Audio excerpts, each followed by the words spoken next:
Hi, my name is Sharon, LaSure-Roy, and I'm here at the Florida Blue Foundation's 2017 Community Health Symposium. Sitting with me is one of my favorite people, who is our Central Florida Market President, Tony Jenkins. Thank you, Tony. And Sharon, nice to see you again. Welcome to the Sapphire conversation. Absolutely. Today, we're going to ask 3 great questions of you, and I know you can answer them. And one of them is going to be, this year's theme is creating a culture of health. What does that mean to you?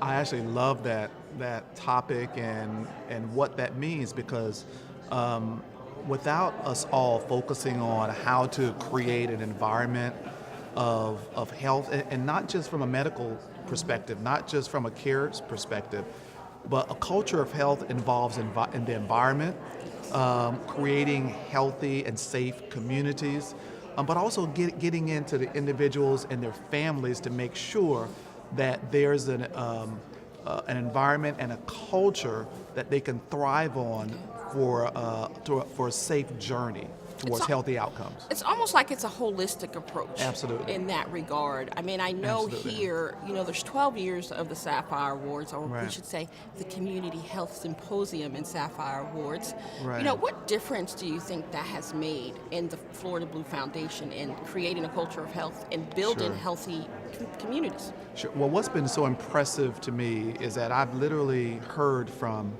individuals and organizations out in the community that have come to these Sapphire Awards, that have been in these sessions, and they've listened to some of the best-in-class work that's taken place around the state, and they've gone back and they've identified really creative and innovative solutions to then bringing those to their neighborhoods, to their grassroots organizations. So I think that our organization has really been this bridge to be able to help others see that seed of hope that they can bring to communities within their neighborhoods all around the state.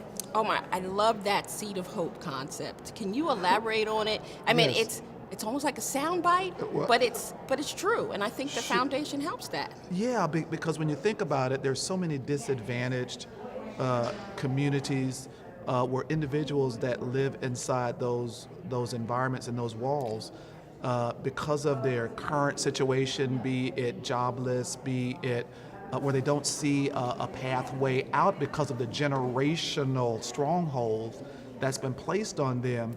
But if there's someone that comes in and offers a service, offers some level of an initiative to give them really this window of where they can see themselves getting out of that, that's what that means by that seed of hope. But then it grows.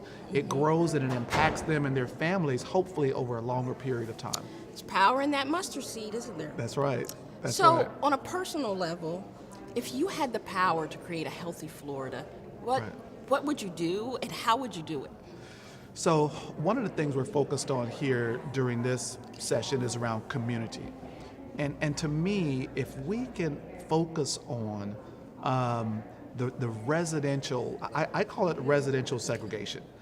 Wow. Because you have these various neighborhoods and zip codes and areas within all of our communities where there's such a disparity of differences of income, of the economy, access to health care, access to so many services. And if we can break down those walls to focus on the equality, how can we bring more equality to neighborhoods that we all live in? I'll guarantee you, over time, that will then bring down some of the other challenges that we're having related to income, related to the economy, opportunities for jobs, and then opportunities for healthcare. Well, that's awesome, and I'm going to say that question was on a personal level, and I know from your background and your history, you have done that. As a market president for Central Florida, even working in the corporate office in Jacksonville, and your history, it's just, you have a great story to tell, and breaking down that barriers and forming communities, I think is pretty cool. What community here in Central Florida do you think is on the right path to becoming a built community? Well, if you could pick one. Sure. Well, I'll tell you, there's some. Can I pick 3? You can pick 3. Well, the reason I say that because they come together. Okay. In Orange County, the communities of Winter Park, Maitland, and Eatonville have come together to really begin to take a look at outcomes within those communities, because two of them are predominantly white and the other is predominantly black.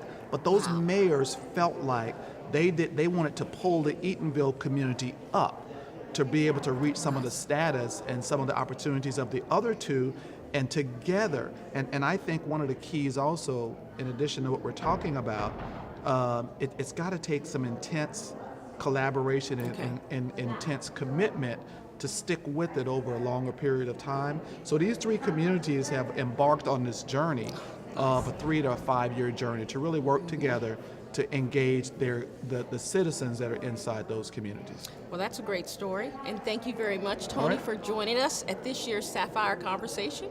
And I know this is going to be a great event. It always is. Well, and thank thanks you. Again. Thank you. All Thank right. you.